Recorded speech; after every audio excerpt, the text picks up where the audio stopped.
Bonsoir les amis. J'espère que vous allez bien, moi ça va. Je vous invite à vous poser confortablement comme moi. Un petit thé, un petit truc à boire. Parce qu'aujourd'hui je vais vous raconter pas mal de trucs. Cette vidéo me tient énormément à cœur étant donné que je vais quand même vous partager ma vie privée. Bah là vous allez un peu découvrir qui je suis à travers cette vidéo. Sachez-le, nous allons partir loin dans le temps. Il était une fois dans le 92i une jeune fille du nom de Myriam. C'est moi. Durant la maternelle, il faut savoir que j'ai sauté une classe car je savais déjà lire et j'étais quand même assez hyperactive. Je dormais pas pendant les siestes. Du coup à partir de la primaire jusqu'au jour d'aujourd'hui, je n'ai fréquenté que des personnes plus âgées que moi. J'ai fait ma primaire tranquille. Et c'est aussi en primaire que j'ai commencé à apprécier le fait d'être mise en scène. Mon père en fait il avait une caméra et je me souviens que je lui piquais pas mal et que je commençais à filmer. Et au collège j'ai débarqué dans un collège privé catholique qui s'appelait Sainte-Thérèse. C'est là que je suis passée du stade de bon élève à élève je suis à quoi. Dès la 6ème en fait on a voulu me faire redoubler. Il y avait des appels à l'époque, tu sais, où tu peux passer devant un jury, tu montres que t'es déterminé à vouloir travailler et comme ça tu passes à la classe supérieure. Ma mère avait eu la bonne idée de m'envoyer chez une psy qui lors d'un rendez-vous avait passé 2h30 à me faire des tests pour calculer mon quotient intellectuel et il s'est avéré que mon quotient intellectuel était supérieur à la moyenne. Donc j'étais pas si bête que ça. Et du coup j'ai réussi à faire toutes mes autres années sans redoubler une seule fois. J'ai fait ma 5ème, j'étais déléguée, j'aimais bien ce rôle. Mais genre bête de déléguée, tu sais. Je ramenais des magazines Closer, Public. 5ème ça va, je me rappelle j'avais eu les encouragements. Mais 4ème il me semble c'était une catastrophe parce qu'en fait mon frère avait débarqué dans mon collège. Et moi à l'époque avec mon frère on avait commencé à faire des vidéos en fait sur internet, YouTube, tout ça. Et à l'époque on avait fait une parodie d'une pub sur la dépression. Il existe une maladie qui touche aujourd'hui plus de 3 millions de personnes en France.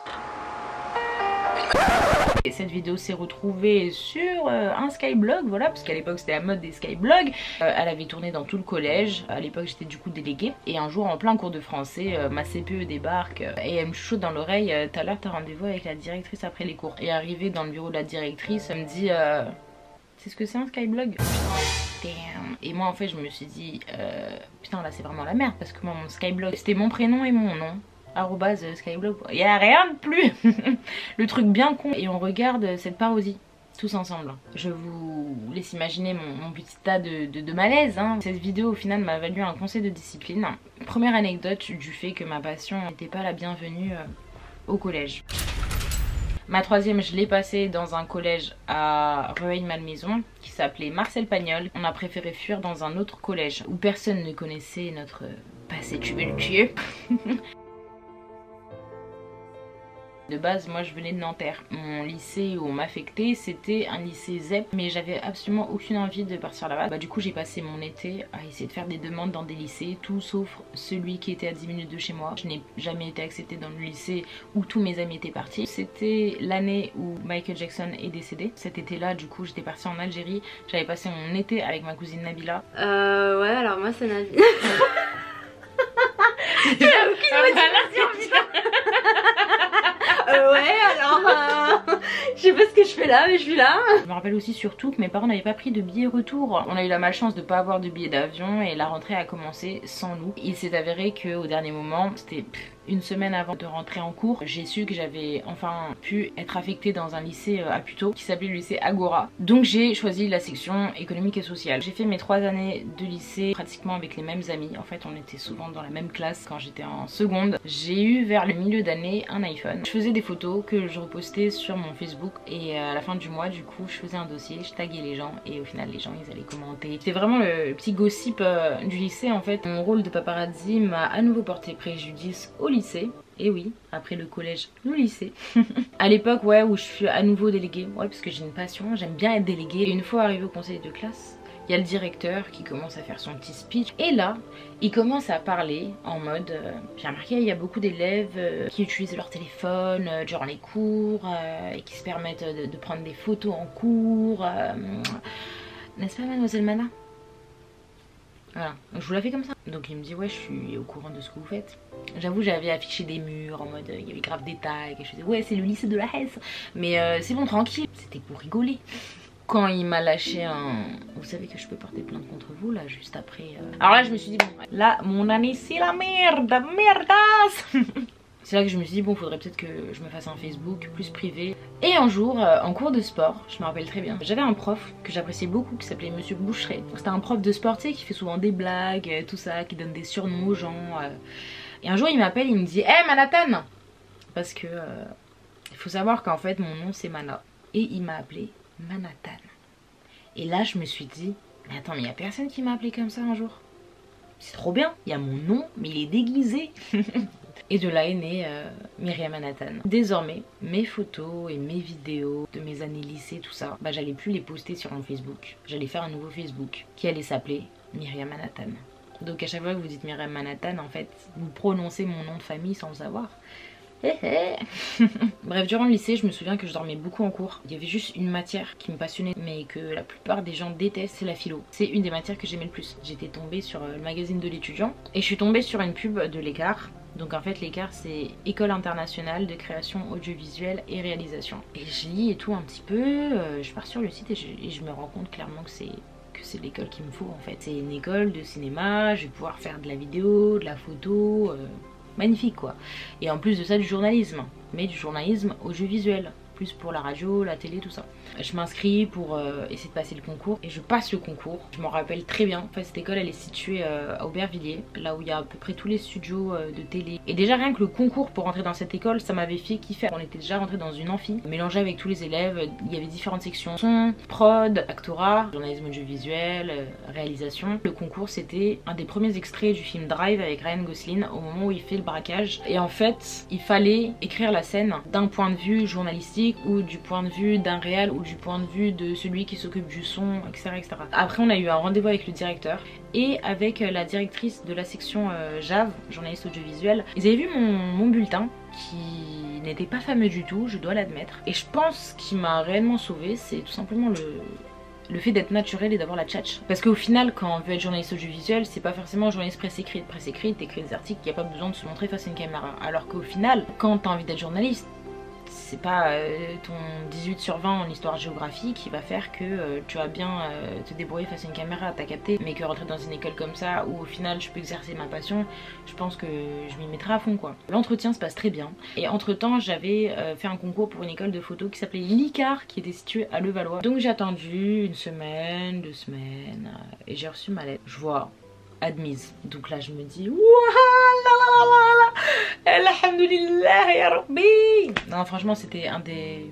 J'étais tellement heureuse en fait de me dire waouh, après le lycée c'est bon, c'est fini, je vais enfin faire quelque chose que j'aime de ouf. Ça je tiens à dire que ça s'est passé avant le bac. Et du coup faut savoir qu'en fait mon bac je l'ai taffé 4 semaines avant. Donc je me tuais à la bibliothèque, aux fiches, aux applications. C'était pas ça quoi. J'ai passé mes épreuves du bac. Franchement je le sentais pas. Jour de résultat du bac, le matin j'avais regardé un sketch de Thomas Njijol sur le bac. J'avais des hacks avec ma mère, j'étais histoire de me relaxer un petit peu tu vois. J'avais dit à mes parents non j'ai pas envie que vous veniez avec moi voir les résultats et tout, parce que je sais pas pourquoi mais je pense que je le sentais pas très bien. Je me rappelle qu'après être sortie du métro pour rejoindre un autre métro, vous savez des escaliers, c'est la seule fois de ma vie où j'ai glissé dans les escaliers d'un métro. Wesh, j'étais tellement dans les vapes en mode bah j'y vais et tout, j'arrive dans un lycée que je connaissais pas du tout pour voir les résultats. Je vais devant la liste et tout et je regarde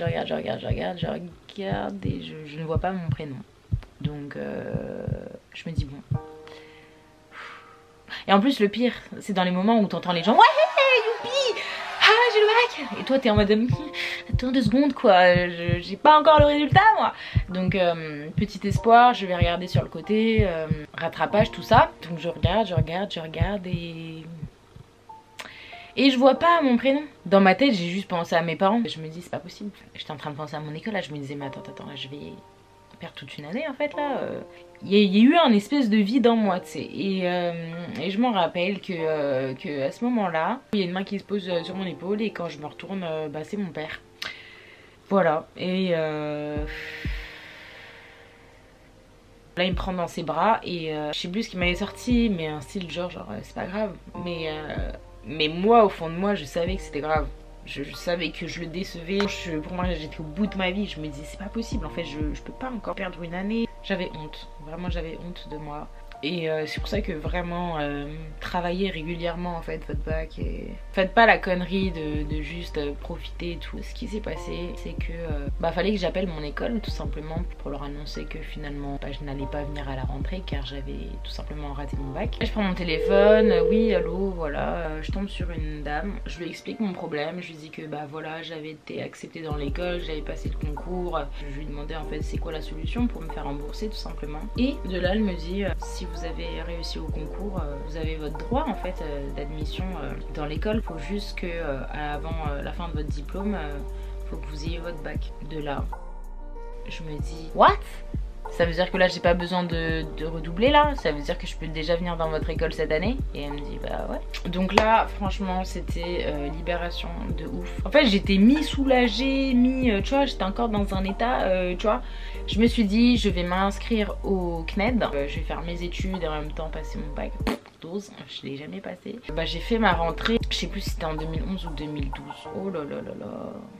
Tellement longtemps. J'étais acceptée dans mon école de cinéma. C'est là qu'ont commencé les meilleures études de ma vie. À partir de là, mes études, c'était totalement autre chose que le lycée. En fait, je faisais enfin quelque chose que je kiffais. J'allais en cours, j'apprenais des choses que je pouvais mettre en pratique en rentrant des cours sur mon ordinateur. Vraiment, c'était... En fait, c'est ça que j'aimais. Ça a été les 3 meilleures années d'études en fait pour moi. J'ai adoré cette école, ça m'a appris tellement de choses. Franchement les profs, rien à voir avec le lycée, c'était des profs, enfin pour certains ça se tutoyait. Moi dans ma classe de journalisme audiovisuel, on était vraiment pas nombreux, on était peut-être 12. C'était vraiment des petites classes, donc il y avait la section journalisme, il y avait la section production, la section réalisation, la section montage. Durant les pauses midi, c'est là que j'avais connu Clément, qui était en BTS montage je crois, et il y avait aussi Marius. Durant cette année là au final que j'ai commencé à un peu plus rentrer dans le milieu du rap. Moi de mon côté j'avais commencé la passion pour la photo, donc j'étais partie à mes tout premiers concerts aussi, et durant ma deuxième année il fallait réaliser un documentaire, donc j'avais toute une équipe, moi j'étais la réal. J'ai fait mon premier documentaire sur la médiatisation